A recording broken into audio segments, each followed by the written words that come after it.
Fala galera do nono ano, tudo beleza com vocês? Espero que todos estejam bem. Dando continuidade ao nosso módulo 6, onde nós estamos vendo o surgimento dos regimes totalitários, nós vamos trabalhar agora um pouco sobre o nazismo, sobre essa política autoritária que também surgiu ali no período entre guerras, entre o final da Primeira Guerra Mundial e, consequentemente, foi um dos motivos que levou também à Segunda Guerra Mundial. Então, entender um pouco sobre a política nazista é também compreender um dos motivos pelos quais nós tivemos a Segunda Guerra Mundial. Para a gente compreender os temas que nós vamos tratar, então nós estamos falando desse contexto entre o final da Primeira Guerra Mundial, a ascensão do Adolf Hitler e do Partido Nazista, as características do regime nazista e o plano ideológico que foi desenvolvido pelo nazismo, ok? O contexto histórico do nazismo. Então nós vamos ter aí alguns elementos importantes, alguns fatos históricos que nós vamos perceber que existe uma ligação entre eles, uma linha do tempo sobre cada um desses acontecimentos. Primeiramente nós vamos ter então ali o final da Primeira Guerra Mundial, que ocorre em 1918, onde nós vamos ter uma profunda crise na Alemanha. Lembrando que a Alemanha ela foi a grande derrotada nesse processo. Ela vai ser obrigada a pagar indenizações aos países vitoriosos, né, à Entente, né, ali representada pela Grã-Bretanha, França e também pelos Estados Unidos, que foram os grandes vitoriosos da Primeira Guerra Mundial. A Alemanha ela é obrigada a assinar o Tratado de Versalhes, onde ela vai ter a sua diminuição do exército, diminuição de territórios. Tá? Isso vai ser um fator agravante de crise econômica e social na Alemanha. Então havia ali um forte sentimento de humilhação no povo alemão que clamava por alguma revanche, tá? No momento oportuno, aos países vitoriosos da Entente, ok? Outro ponto importante vai ser que a própria mudança de sistema político de governo na Alemanha, porque a Alemanha até então era uma monarquia, ela deixa de ser uma monarquia, é o fim da monarquia ali dos Kaisers, né, da Alemanha. É criado no lugar dessa monarquia a república, a chamada República Weimar, tá? E é uma república que nesses primeiros anos pós Primeira Guerra Mundial ela se mostra bem ineficiente do ponto de vista administrativo também, muito fraca do ponto de vista político, o que vai ocasionar o golpe de Estado fracassado em 1923, onde o partido nazista, liderado pelo Adolf Hitler, tenta tomar o poder. Então o Hitler já tentou tomar o poder em 1923, mas ele não consegue, mas a gente vai voltar um pouco nesse assunto adiante. Contextualizando ainda mais, nós vamos ver aí os antecedentes que vão levar ao nazismo, além daqueles que eu já citei para vocês. Então nós temos também as questões ideológicas políticas que estavam em jogo, né? Então nós vamos ter ali o apoio a partidos de oposição. Então o partido de esquerda era o Partido Comunista, e o partido da extrema-direita era o Partido Nazi, o Partido Nazista. O fato é que grande parte da população era contra o Partido Comunista. Tá? Eles não queriam que a Alemanha passasse por mais uma crise política maior que ela estava passando desde o fim da Primeira Guerra Mundial. Havia um certo receio por conta do que ocorreu na Revolução Russa. E aí vai ter uma certa tendência à extrema-direita ali do Partido Nazista. A gente sabe que há controvérsias aí entre os historiadores do que é extrema-direita ou não. né, relacionado ao Partido Nazista, mas os elementos ideológicos eles são descritos dessa forma. E aí nós temos uma caricatura francesa interessante que mostra o Hitler sendo então alimentado, né? E cada vez mais que ele vai sendo alimentado, o nazismo vai crescendo. Bom, para entender bem o contexto do nazismo, a gente precisa entender o seu principal personagem, que é o Adolf Hitler. Ele é um personagem muito conhecido, certamente você já deve ter ouvido falar sobre ele no contexto da Segunda Guerra Mundial, mas a gente está entendendo agora o processo anterior à Segunda Guerra Mundial, né? Esse processo é tão importante quanto para que justamente a gente possa entender todo o desenrolar dessa história.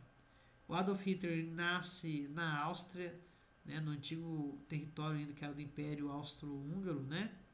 Ele queria ser um pintor, tá? Só que a ideia não agradava o pai dele, que era um funcionário público.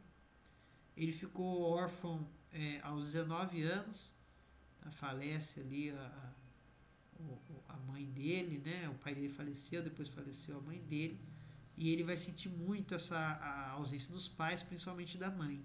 Ele era muito apegado à figura da mãe dele. Ele se alistou voluntariamente para lutar pela Alemanha durante a Primeira Guerra Mundial.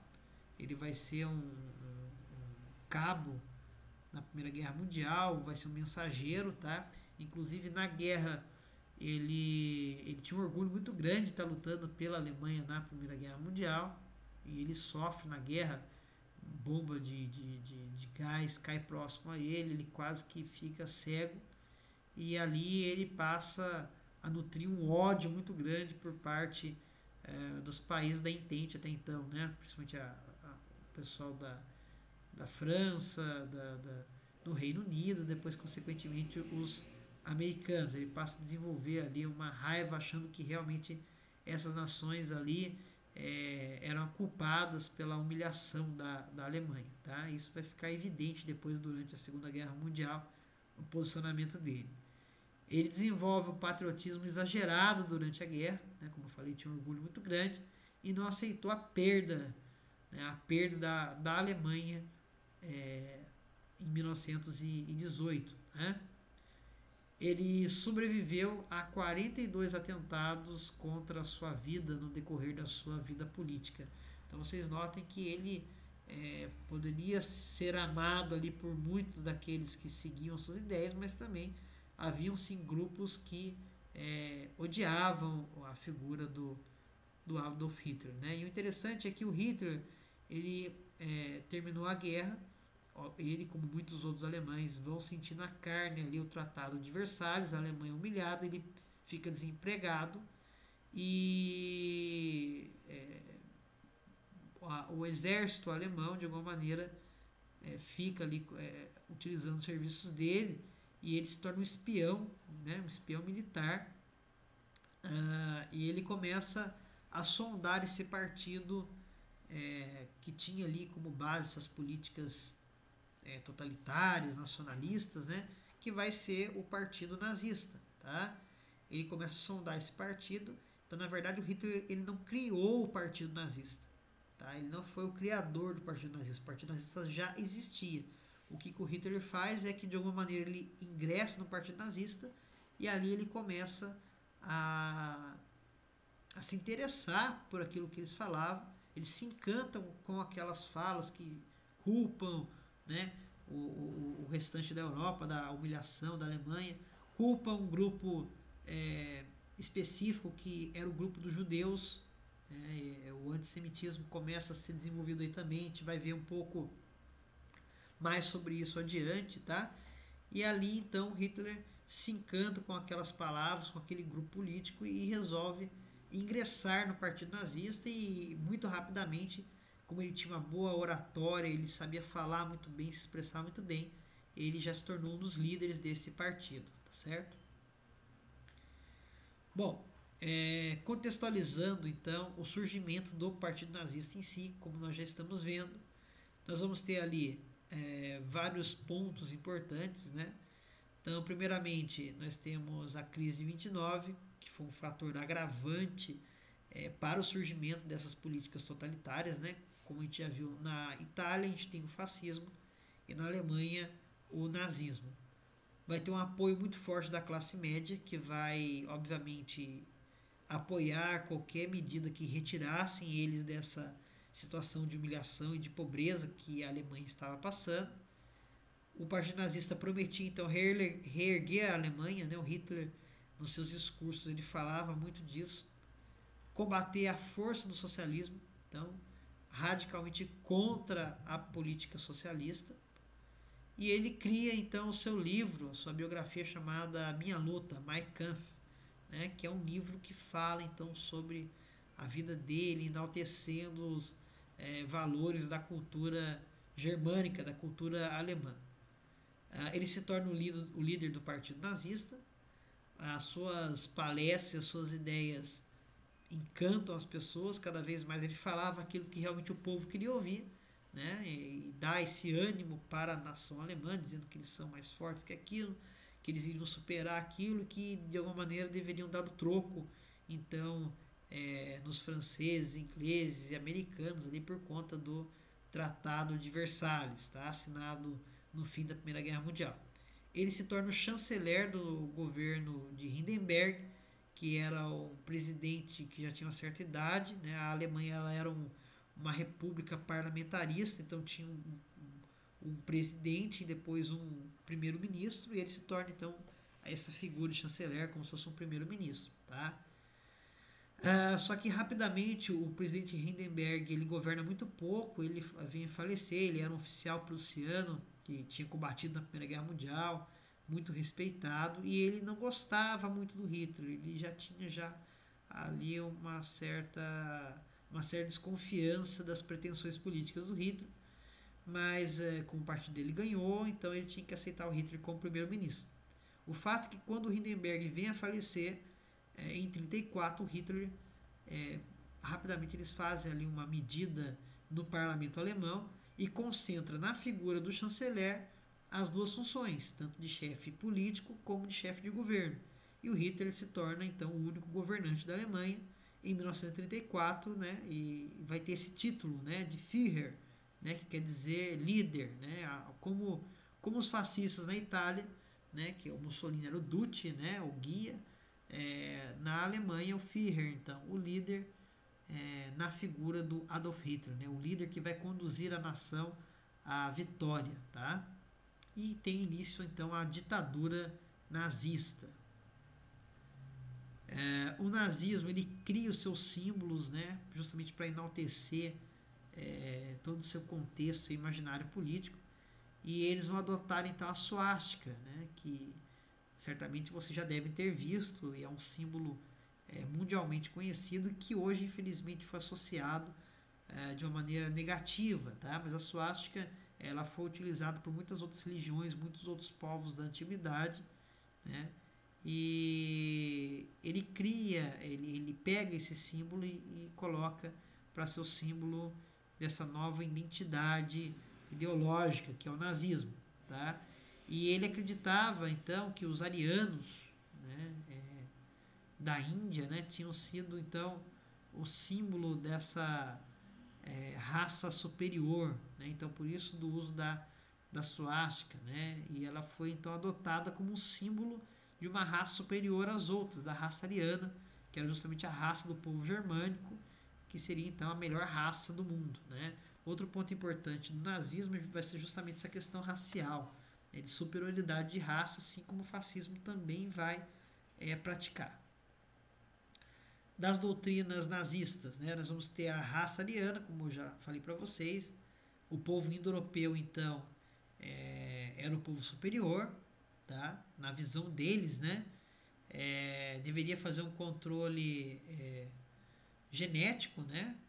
Então, colocando em prática teorias como da eugenia, que pessoas mais fortes deveriam, então, se sobressair, né? Enquanto que as mais fracas deveriam ser eliminadas.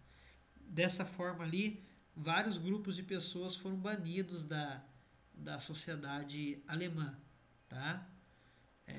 Porque na visão deles, para se manterem puros, arianos, né, uma raça forte, eles deveriam fazer algumas medidas, né, para que justamente a raça ariana se sobressaísse. Então o Estado ele concedia empréstimos, né, para encorajar os casais a terem cada vez mais filhos, né, povoarem ali a Alemanha, tá? As mães com muitos filhos recebiam medalhas, né, eram consideradas de mães modelos, tá?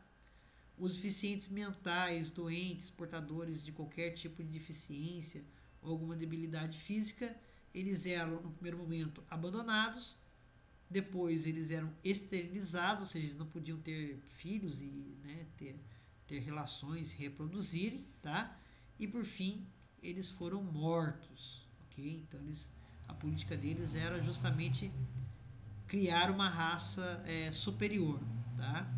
E todo esforço deveria ser feito para que essa raça superior então fosse criada. A política econômica ela vai se basear no princípio de uma autarcia, né, uma autarquia, tá?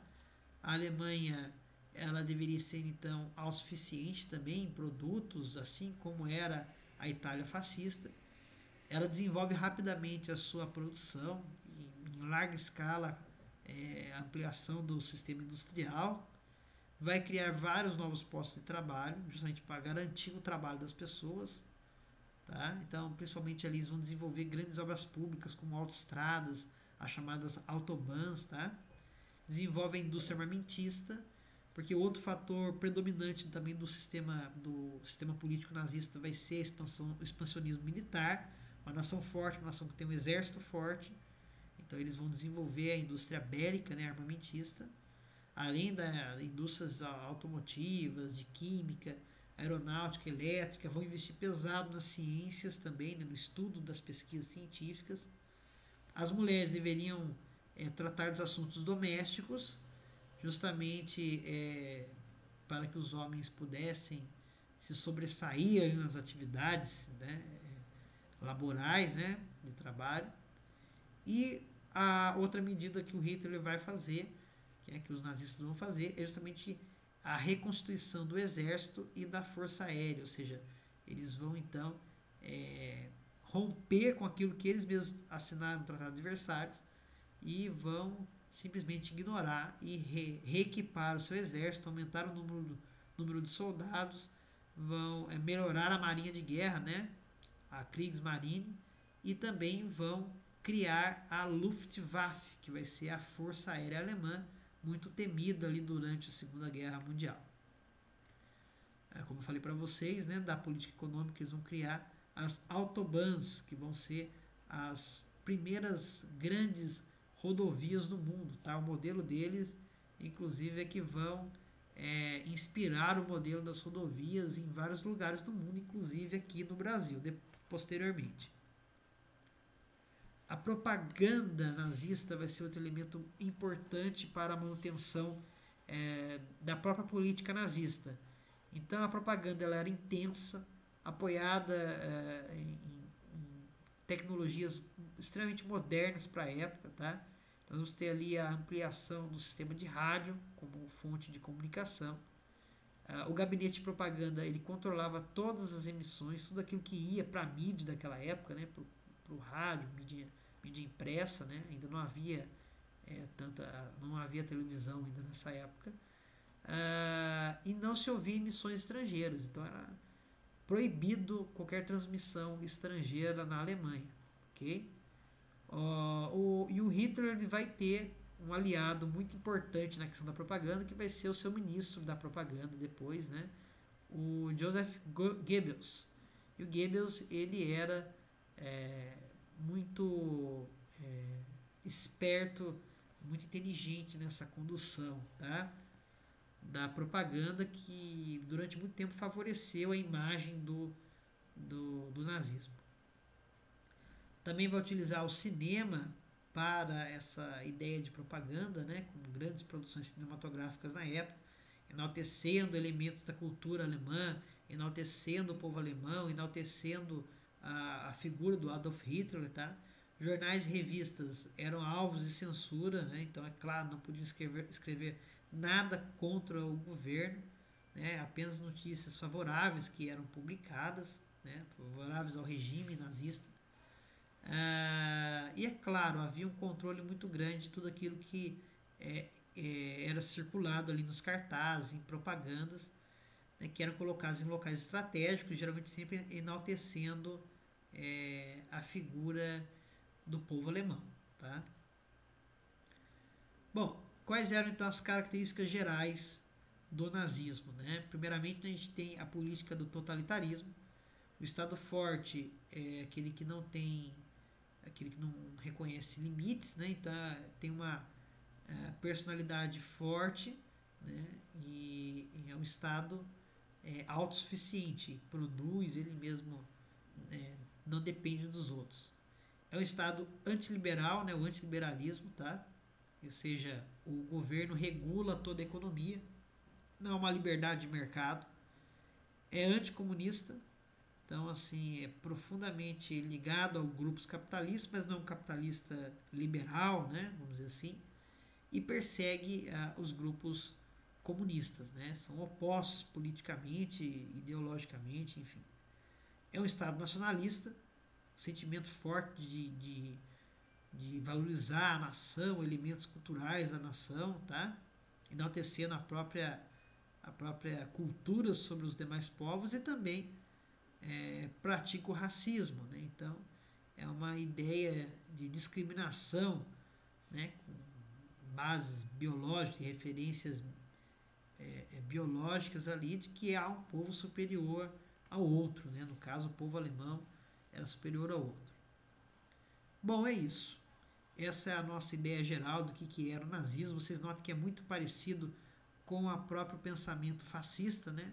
O nazifascismo vão ser, vamos dizer assim, dois lados da mesma moeda, e nós vamos ver o quanto eles vão serem prejudiciais ao contexto histórico da humanidade, né? Por uma série de fatores, mas, por outro lado, são importantes para que a gente possa conhecer políticas não democráticas, né?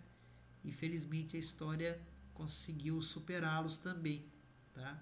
E vai ser também importante a gente entender essas motivações que vão levar à Segunda Guerra Mundial, o maior conflito então já vivido pela nossa história, tá? Nós vimos então a aula de número 16 do nosso módulo 6, apostila 2. Nós estamos falando então da ascensão desses regimes nazifascistas. Não esqueça de realizar as atividades propostas aí no nosso plural, ok? Para mais dúvidas, esclarecimentos, pontuações, estarei disponível então no nosso horário, na nossa videoaula aí no plural, ok? Muito obrigado a todos mais uma vez. Estarei aqui à disposição sempre de vocês. Não se esqueçam, a história não para e as nossas aulas também não param. Muito obrigado, um grande abraço. Tchau, tchau.